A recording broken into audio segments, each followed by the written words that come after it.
Perempuan yang haram dinikahi selamanya, inilah yang disebut dengan perempuan mahram. Jadi mahram itu adalah perempuan yang haram untuk dinikahi untuk selamanya. Itu yang disebut dengan mahram. Bisa karena faktor nasab, bisa karena faktor radha'ah atau persusuan, bisa karena faktor hubungan pernikahan atau musyaharah. Menjadi mahram.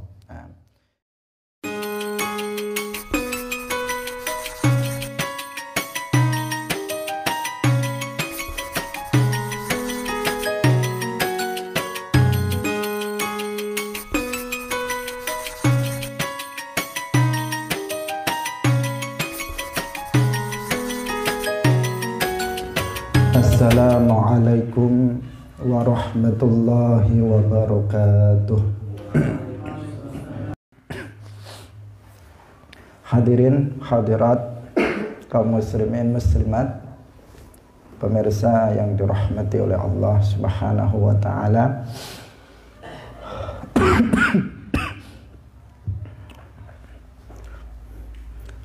Pada pagi hari ini kita masih membahas tentang seputar akad pernikahan. Telah dijelaskan sebelumnya bahwa dalam akad pernikahan itu membutuhkan kehati-hatian yang ekstra, ketelitian yang lebih dibandingkan dengan akad-akad yang lainnya. Karena akibat yang ditimbulkan dari kekeliruan, kesalahan dalam akad pernikahan itu lebih berat dibandingkan dengan kerusakan pada akad-akad yang lainnya. Karena itulah maka bagi seseorang yang akan menikah, dia wajib untuk mempelajari ahkamun nikah, hukum-hukum yang berkaitan dengan pernikahan. Demikian juga orang yang sudah menikah, sudah berkeluarga, maka dia harus memahami tentang ahkamun nikah, yaitu seputar masalah akdun nikah, seputar masalah tolak, fasakh dan lainnya. Kemudian juga terkait dengan kewajiban suami atau kewajiban istri. Itu mutlak untuk dipahami agar seseorang tidak terjerumus dalam dosa. Pada pertemuan sebelumnya telah kita jelaskan tentang rukun dan ketentuan atau syarat-syarat dari pernikahan. Yang pertama, dalam pernikahan itu harus ada wali dan 2 orang saksi. Syaratnya wali itu adalah seorang muslim, kemudian saksi juga begitu. Syarat wali dan saksi itu sama, yaitu dia harus seorang muslim, mukallaf, baligh dan berakal, kemudian adil secara lahiriah. Dia adalah orang yang taat dalam beragama. Secara zahir dia bukan pelaku dosa besar. Tentang urutannya sudah kita jelaskan juga. Kemudian yang berikutnya adalah ada sighah akad nikah. Ada ijab dari wali dan ada qabul dari calon suami. Dan sighah ini lafadznya harus dengan menggunakan lafadz ingkah atau lafadz tazwij. Jadi lafadz yang digunakan itu dalam akad pernikahan menggunakan lafadz ankahtu atau zawajtu, saya nikahkan atau saya kawinkan. Boleh dengan terjemahannya, boleh dengan bahasa Arab atau dengan terjemahannya ke dalam bahasa yang dipahami oleh wali, saksi maupun oleh calon suami.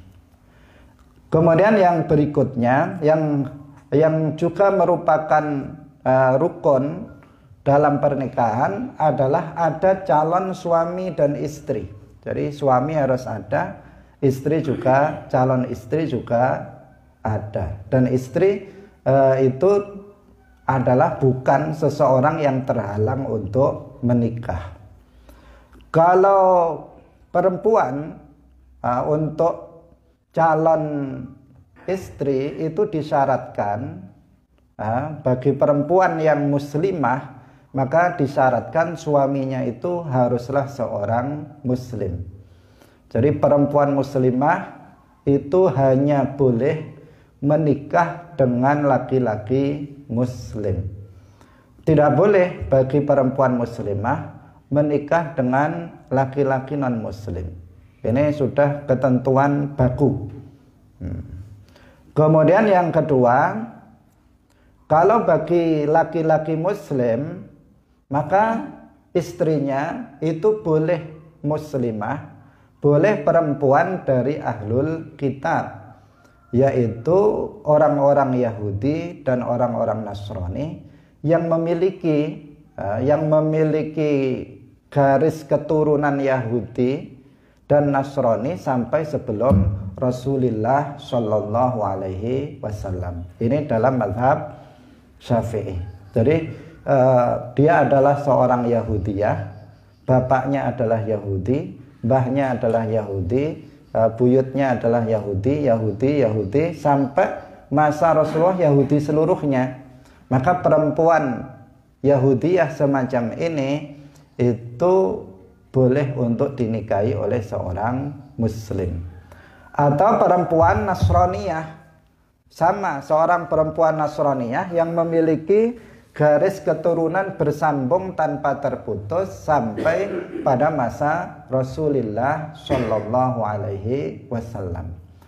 Maka kalau Nasraniyah yang ada pada masa sekarang ini di Indonesia itu rata-rata tidak bisa untuk dinikahi kalau dalam mazhab Syafi'i. Kenapa? Karena mereka rata-rata nenek moyang mereka adalah murtad dari Islam atau dari Hindu atau dari Buddha, tidak asli dari Nasraniyah. Kenapa? Karena Islam itu lebih dulu masuk ke Indonesia daripada Nasrani. Hindu, Buddha itu juga lebih dulu masuk ke Indonesia daripada Nasrani. Islam juga lebih dulu masuk ke Indonesia daripada Nasrani. Berarti orang Nasrani itu rata-rata mereka dulunya Muslim, kemudian pindah ke Nasrani, dulunya Hindu pindah ke Nasrani, atau dulunya Buddha pindah ke Nasrani, dan seterusnya. Sehingga kalau diurut itu mereka tidak sampai, Nasraniyahnya itu tidak sampai pada masa Rasulullah Shallallahu Alaihi Wasallam. Karena itu bagi seorang laki-laki di Indonesia, dia bisa menikah dengan perempuan muslimah. Kalau Nasraniyah di sini itu tidak bisa. Meskipun secara teori itu bisa, tetapi dalam prakteknya itu tidak memenuhi syarat dalam mazhab Syafi'i. Meskipun ada mazhab lain yang nanti itu memiliki pendapat yang lebih longgar. Hadirin hadirat yang dirahmati oleh Allah Subhanahu wa taala. Kemudian calon istri harus telah lepas dari iddah bagi selain suaminya. Kalau misalnya si istri itu adalah seorang janda, maka dia harus sudah lepas dari iddah.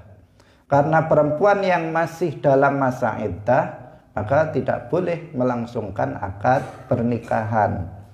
Jangankan melakukan akad pernikahan, untuk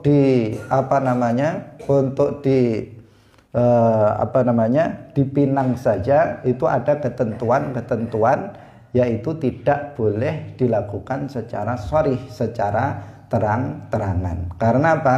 Ketika seorang perempuan itu masih dalam masa iddah suami sebelumnya, maka dia masih menjadi hak dari suami yang pertama. Baru kalau masa iddahnya itu sudah habis, kemudian suami yang pertama itu belum merujuknya sampai habis masa iddah, maka setelah itu baru boleh menikah dengan laki-laki yang lain. Hadirin hadirat kaum muslimin rahimakumullah. Kemudian ada perempuan-perempuan yang haram dinikah. Nah, ini penting pengetahuan tentang hal ini, agar seseorang tidak menikahi perempuan yang sebenarnya dalam syariat Islam itu tidak boleh dinikahi. Nah, jumlah keseluruhannya kalau di dalam Al-Quran surat An-Nisa ayat 22 sampai 23 itu 14. Ini secara global. Nah, secara global. Tetapi kalau kalau didetailkan maka lebih dari itu. Nah, di sini hanya dijelaskan secara global yang pokok-pokok saja. Nah, secara umum perempuan yang haram dinikah itu dikelompokkan menjadi dua. Yang pertama, perempuan yang haram untuk dinikahi selamanya. Jadi selama-lamanya nggak boleh dinikah. Yang kedua, perempuan yang haram dinikahi untuk sementara waktu. Nah, untuk sementara waktu. Nanti kalau penghalangnya itu sudah nggak ada, maka dia boleh untuk dinikah. Perempuan yang haram dinikahi selamanya, inilah yang disebut dengan perempuan mahram. Jadi mahram itu adalah perempuan yang haram untuk dinikahi untuk selamanya. Itu yang disebut dengan mahram. Bisa karena faktor nasab, bisa karena faktor radha'ah atau persusuan, bisa karena faktor hubungan pernikahan atau musyawarah. Menjadi mahram. Nah, kita jelaskan yang pertama, perempuan yang haram untuk dinikahi selamanya disebabkan nasab itu ada 7. Yang pertama adalah ibu, walaupun sampai ke atas. Jadi ibu sampai ke atas, berarti ibu, nenek, kemudian ibunya nenek dan seterusnya sampai ke atas itu haram untuk dinikahi. Ini yang pertama. Ibu ke atas, ibu sampai ke atas. Ini kan dihitung satu, tetapi kalau rinci jumlahnya sangat banyak. Kemudian yang kedua ke bawah, yaitu anak perempuan. Walaupun sampai ke bawah, cucu perempuan, cicit perempuan dan seterusnya. Anak perempuan, kemudian anaknya anak perempuannya anak perempuan dan seterusnya, itu juga haram untuk dinikah. Jadi anak perempuan, cucu perempuan, cicit perempuan dan seterusnya. Nah, kemudian yang ketiga adalah saudara perempuan seayah seibu.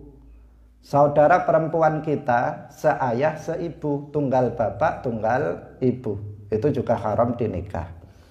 Kemudian saudara perempuan seayah saja, tunggal ayah beda ibu. Kemudian saudara perempuan tunggal ibu saja, itu semuanya haram untuk dinikahi. Nah, bisa dipahami ya, saudara, pokoknya saudara perempuan, baik itu seayah seibu, baik itu seayah saja atau seibu saja, itu haram untuk dinikahi. Kemudian yang keempat adalah saudara perempuan ayah, berarti bibi, bibi saudara perempuannya ayah, ammah, bibi, kemudian bibinya ayah dan seterusnya. Pokoknya bibi sampai ke atas. Kemudian yang berikutnya adalah saudara perempuan ibu. Jadi saudara perempuan ayah itu kalau dalam kita itu biasanya sama-sama bibi. Tetapi kalau dalam bahasa Arab itu dibedakan antara saudara perempuan ayah dan saudara perempuan ibu. Kalau saudara perempuan ayah itu bahasa Arabnya ammah. Kalau Kalau saudara perempuan ibu itu adalah kholah. Kholah itu saudara perempuannya ibu. Kemudian bibinya ibu dan seterusnya, ini juga diharamkan untuk dinikahi selamanya. Kemudian yang berikutnya, yang keenam adalah anak perempuan saudara laki-laki. Kemenakan berarti anak perempuannya saudara laki-laki. Saya memiliki saudara laki-laki, saudara laki-laki saya punya anak perempuan, maka anak perempuan ini haram untuk dinikahi. Nah, kemenakan, kemenakan.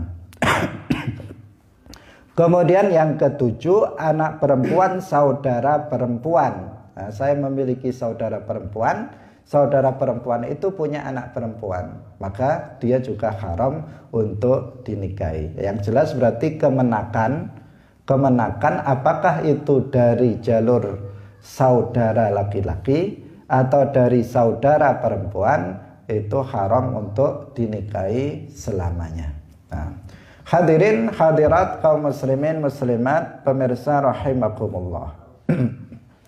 Kemudian yang berikutnya, kalau yang tadi itu adalah 7 orang yang diharamkan untuk dinikahi karena faktor nasab. Jadi langsung nasab keturunan.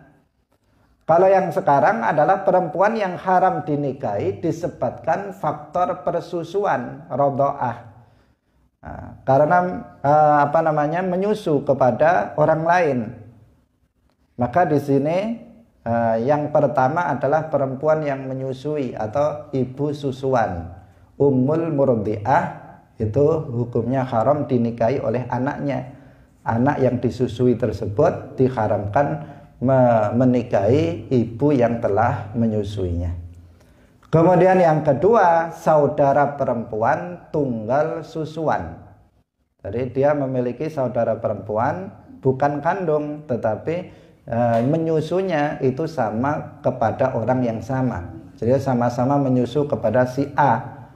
Maka berarti dia, anak tersebut, perempuan tersebut adalah saudara dia sesusuan, sepersusuan. Yang disebut dengan al-ukhtu rodho'ah, yaitu saudara perempuan sepersusuan. Hadirin hadirat rahimakumullah. Kemudian yang berikutnya, perempuan yang haram dinikahi disebabkan hubungan pernikahan atau musyawarah. Karena terjadi pernikahan, maka ada orang-orang terkait yang menjadi tidak boleh dinikahi. Yaitu yang pertama, ibu istri, berarti mertua perempuan, ibu daripada istri atau mertua perempuan. Nah, walaupun sampai ke atas, misalnya itu mbahnya istri misalnya dan seterusnya, maka itu juga tidak diperbolehkan untuk dinikahi. Baik ibu kandung istri atau ibu sepersusuan istri, baik sudah menggauli bersetubuh dengan istri atau belum. Pokoknya seorang laki-laki sudah melakukan akad pernikahan dengan seorang perempuan, meskipun belum melakukan hubungan suami istri, maka ketika itu mertuanya, ibu mertuanya langsung menjadi haram bagi dia untuk dia nikahi selamanya.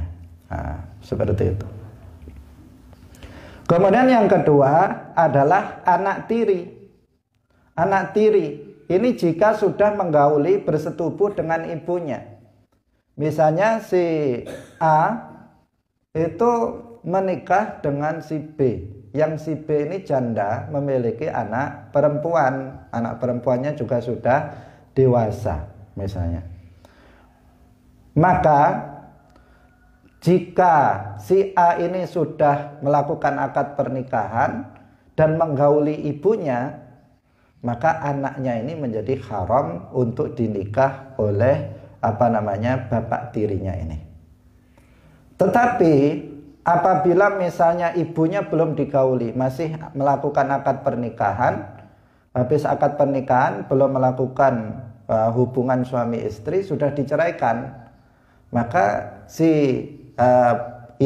laki-laki ini, si A ini masih bisa menikahi anak tirinya. Kenapa? Karena belum terjadi hubungan suami istri. Beda dengan yang tadi itu, yang pertama. Kalau yang pertama, begitu seseorang itu melakukan akad pernikahan dengan seorang perempuan, maka otomatis ibunya itu haram untuk dia nikahi meskipun belum melakukan hubungan suami istri. Itu bedanya kalau yang dinikahi itu anaknya dan yang dinikahi itu ibunya. Kalau yang dinikahi ibunya, maka jika sudah digauli ibunya itu, anaknya menjadi haram. Jika belum digauli kemudian diceraikan, maka anaknya masih halal. Tetapi jika yang dinikahi itu anaknya, maka ibunya langsung menjadi haram, menjadi mahram bagi dia, sehingga haram untuk dia nikahi. Hadirin hadirat kaum muslimin muslimat, pemirsa rahimakumullah. Kemudian yang berikutnya adalah istrinya ayah. Walaupun sampai ke atas, meskipun belum digauli oleh ayah tersebut. Istrinya ayah, misalnya si A punya ayah, kemudian ibu dia meninggal, kemudian si ayah itu menikah lagi dengan orang lain. Berarti orang lain ini namanya istrinya ayah. Yang dimaksud di sini bukan ibu kandungnya. Kalau ibu kandung sudah masuk di yang pertama tadi karena jalur nasab. Di sini jalur pernikahan. Jadi bapak dia itu duda, kemudian bapaknya ini menikah dengan perempuan lain yang bukan ibu dia. Maka perempuan tersebut, istrinya bapak, itu haram bagi si anak untuk menikahinya meskipun belum digauli, meskipun ibunya itu belum digauli. Hadirin hadirat rahimakumullah. Kemudian yang terakhir dari perempuan yang haram dinikahi disebabkan hubungan pernikahan, yaitu istri anak kandung. Istri dari anak kandung, berarti menantu. Nggak boleh seorang bapak mertua itu menikahi istrinya anak. Istrinya anak, menantunya, menikahi menantunya, walaupun sampai ke bawah. Meskipun di sini belum digauli oleh anak tersebut, tetap dia tidak boleh untuk menikahi istri dari anak kandung. Hadirin hadirat rahimakumullah. Ini yang pertama, yaitu perempuan-perempuan yang haram dinikahi disebabkan atau haram dinikahi selama-lamanya, baik itu disebabkan oleh nasab maupun susuan, maupun yang ketiga yaitu hubungan pernikahan. Kemudian yang kedua yaitu haram dinikahi untuk sementara. Haram dinikahi untuk sementara, tidak untuk selamanya. Haram, perempuan itu haram dinikahi sekarang, tapi nanti bisa menjadi halal. Yaitu siapa? Yang pertama, untuk perempuan yang haram dinikahi tidak untuk selamanya adalah saudara perempuan istri dengan cara mengumpulkannya atau memadu. Maksud dari saudara perempuan istri bisa berupa memadu atau memperistri dua saudara perempuan istri, baik saudara perempuan istri sekandung atau tunggal bapak atau tunggal ibu saja, baik saudara dari jalur nasab atau dari jalur susuan. Misalnya adik beradik, ada seorang perempuan, dia adik beradik. Ketika kakaknya itu masih statusnya menjadi istrinya si A, maka adiknya si B ini, adiknya istri tersebut tidak boleh dinikahi. Tetapi apabila misalnya kakaknya ini sudah meninggal dunia, maka adiknya baru boleh dinikahi. Nah, jadi nggak bolehnya di sini adalah memadu.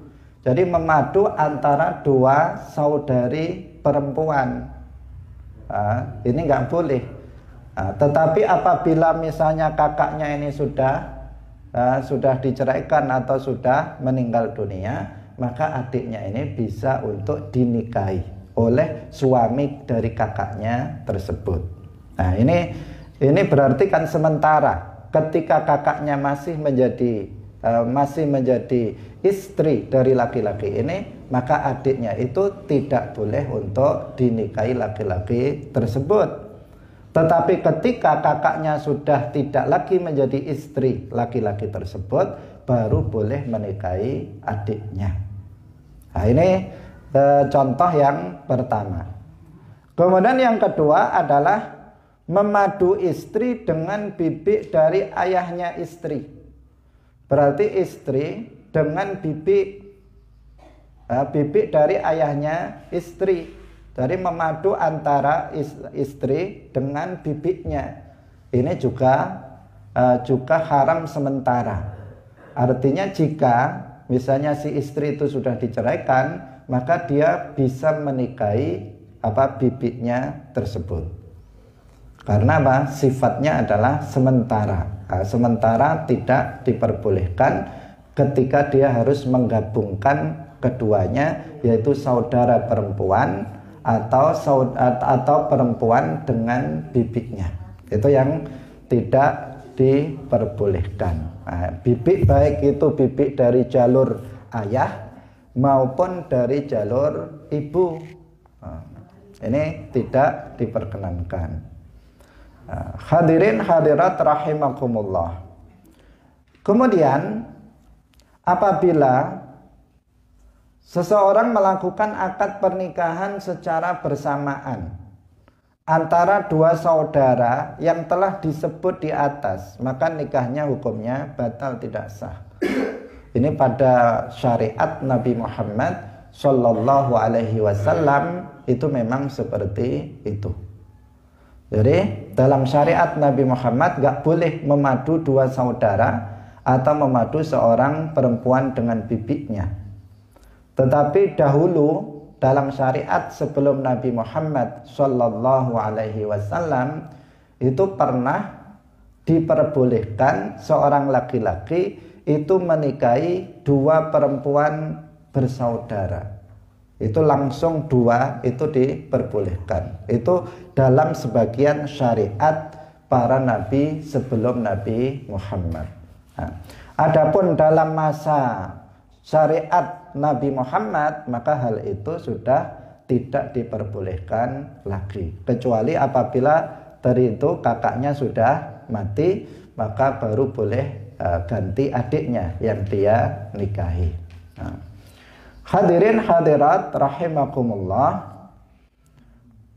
Jadi jika terjadi menikahi langsung dinikahi dua saudara langsung dinikahi, maka nggak sah, akad nikahnya tidak sah. Tapi jika bergantian, maka yang kedua tidak sah. Jika diketahui oh kakaknya dulu baru adiknya, maka yang kedua itu tidak sah. Jika diketahui, tetapi jika tidak diketahui mana yang dulu mana yang kedua, maka tidak sah seluruhnya akad pernikahannya. Inilah beberapa perempuan yang diharamkan untuk dinikahi oleh seorang laki-laki. Yang di sini mesti diperhatikan, jangan sampai seseorang menikah dengan orang yang haram untuk dia nikahi. Hadirin hadirat kaum muslimin muslimat rahimakumullah. Kemudian yang berikutnya kita akan membahas tentang masalah tolak atau cerai. Tolak ini dibagi menjadi beberapa bagian dari beberapa segi. Artinya dari perspektif ini dibagi ada dua, dari perspektif ini dibagi dua, dari perspektif ini dibagi tiga, dan seterusnya, yang insya Allah akan kita bahas hari ini. Yang pertama tentang masalah tolak. Ini ada dua. Yang pertama ada dua, yaitu tolak sharih dan tolak kinayah. Tolak sharih yaitu tolak yang bisa jatuh meski tidak disertai niat. Jadi sekedar seorang suami mengatakannya kepada istri, maka sudah jatuh tolaknya meskipun suami tidak berniat untuk mentalaknya. Yaitu apabila seorang suami itu menggunakan kata-kata yang jelas, menggunakan kata-kata tolak atau cerai. Dia langsung mengatakan misalnya tolak tuki, aku tolak kamu, aku ceraikan kamu. Ini kan lafadznya lafadz yang jelas. Di sini meskipun si suami itu tidak berniat untuk mentalak istrinya, maka istrinya sudah tertalak. Kenapa? Karena lafadz yang digunakan adalah lafadz yang sharih, lafadz yang jelas, yaitu menggunakan kata-kata tolak dan kata-kata cerai. Saya ulangi lagi. Jadi tolak sharih ini jatuh meskipun suami tidak berniat untuk mentalak istrinya, karena dia menggunakan lafadz yang jelas dalam menceraikan istrinya, yaitu dengan kata-kata tolak atau kata-kata cerai. Suami mengatakan saya ceraikan kamu, suami mengatakan saya tolak kamu. Yang seperti ini namanya tolak sharih, langsung jatuh tolaknya. Kemudian yang kedua adalah tolak kinayah. Tolak kinayah ini tidak bisa jatuh kecuali apabila dibarengi niat dari suami. Jika suaminya itu berniat untuk mentolak, maka jatuh tolaknya. Tetapi jika suami itu tidak berniat untuk mentolak, maka tolaknya tidak jatuh. Misalnya suami mengatakan kepada istrinya, pergilah kamu, misalnya, pergilah, kamu keluarlah dari rumah ini. Atau suami mengatakan aku nggak butuh kamu lagi, misalnya. Ketika suami mengatakan aku nggak butuh kamu lagi, ini ada unsur seakan-akan dia menceraikan istrinya. Ada mengandung unsur cerai dan ada unsur tidak cerai. Bisa jadi bisa jadi tidak butuh selamanya, atau dia tidak butuh sementara ini, nggak butuh. Ketika dia mengatakan keluarlah dari rumah ini, itu bisa jadi dia untuk sementara niatnya, bisa jadi memang dia menceraikannya. Ketika dia bilang pergilah kamu, misalnya suami mengatakan kepada istrinya, maka di sini ada mengandung kemungkinan tolak dan kemungkinan bukan tolak. Nah, di sini membutuhkan niat dari suami. Maka suami ditanya, ketika kamu mengatakan kepada istrimu, pergilah, keluarlah, misalnya aku nggak membutuhkanmu, itu niat kamu apa? Jika suami mengatakan saya berniat untuk menceraikan dia, maka jatuh cerai. Jika si suami mengatakan saya nggak berniat untuk menceraikannya, saya hanya untuk memberikan pelajaran pada dia saja, tidak berniat untuk menceraikan istri saya, maka di sini berarti tidak tercerai. Itu yang disebut dengan kinayah. Jadi kalau sharih itu langsung jatuh dengan niat atau tanpa niat tolak dari suami. Kalau kinayah, maka di sini membutuhkan niat dari suami. Jika suami itu berniat untuk mentalaknya, maka jatuh. Jika suami tidak berniat untuk menceraikannya, maka tidak jatuh. Nah, maka di sini seseorang harus berhati-hati tentang masalah tolak ini, karena tolak ini dalam kondisi sungguh-sungguh itu bisa jatuh, dalam kondisi bergurau itu juga bisa jatuh. Kalau seseorang menggunakan lafadz yang sharih meskipun dia bergurau, maka itu talaknya akan jatuh. Dalam hadis disebutkan salasun jidduhunna jiddun wa hazluhunna jiddun, an-nikahu wat talaqu warraj'atu. Ada 3 perkara sungguh-sungguhnya adalah sungguh-sungguh, dan berguraunya itu juga dianggap sungguh-sungguh. Meskipun dia bergurau itu dinilai sungguh-sungguh. Apa itu? Yaitu nikah, tolak, dan raj'ah. Tiga hal ini termasuk tolak. Jika seseorang itu misalnya bergurau, suami mengatakan kepada istrinya, aku tolak kamu, maksud dia bergurau, maka tetap jatuh kalau dia menggunakan lafadz yang sharih seperti itu. Misalnya suami gurau mengatakan aku ceraikan kamu, maka jatuh cerainya seketika itu, meskipun suami tidak berniat untuk menceraikannya. Kenapa? Karena lafadz yang dia gunakan adalah lafadz yang sharih. Ketika seseorang menggunakan lafadz yang sharih dalam tolak, maka akan jatuh tolaknya, berniat atau tidak berniat untuk menceraikannya. Karena itu seorang suami harus berhati-hati agar tidak muncul penyesalan di belakang hari. Karena itu sangat penting bagi seorang suami istri untuk memahami ini. Ada sebagian laki-laki setiap kali marah dia mengatakan saya ceraikan kamu. Setiap kali emosi dia mengatakan saya ceraikan kamu. Setiap kali dia marah dia menceraikan istrinya. Jatuh apa tidak? Jatuh. Kalau dia mengatakan saya ceraikan kamu, maka jatuh. Meskipun dalam keadaan emosi. Nggak bisa setelah itu kemudian dia mengatakan saya tadi emosi. Meskipun dia mengatakan saya tadi emosi, itu tidak dimaafkan. Karena apa? Dalam keadaan sungguh-sungguh, tolak itu tolak. Dalam keadaan gurau, tolak itu adalah tolak. Tidak bisa dibuat main-main.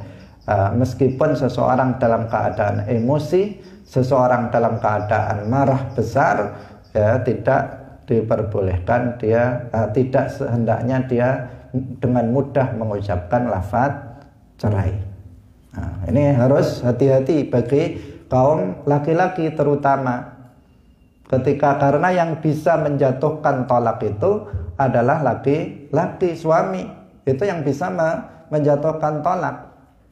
Jika ucapan si suami itu tidak terkontrol, karena tidak pahamnya dia, sebagian orang menganggap bahwa cerai itu baru terjadi apabila pengadilan sudah memutuskan cerai. Kalau pengadilan belum memutuskan cerai, maka berarti belum terjadi perceraian. Ada yang beranggapan seperti itu.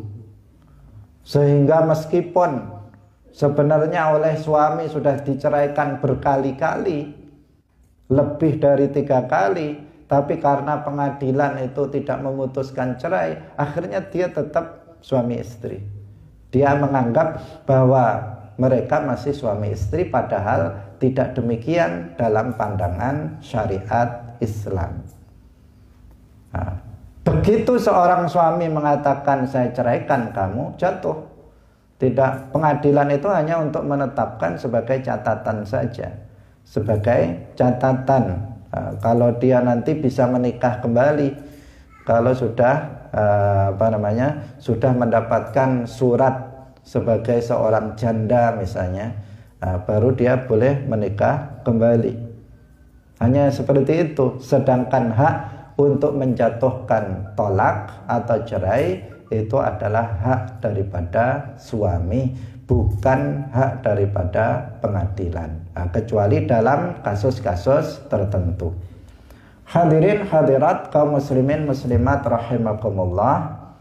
Sampai di sini pengajian kita pada pagi hari ini. Insyaallah besok masih kita lanjutkan tentang pembahasan masalah tolak. Semoga bermanfaat. Barakallahu fikum. Wassalamualaikum warahmatullahi wabarakatuh.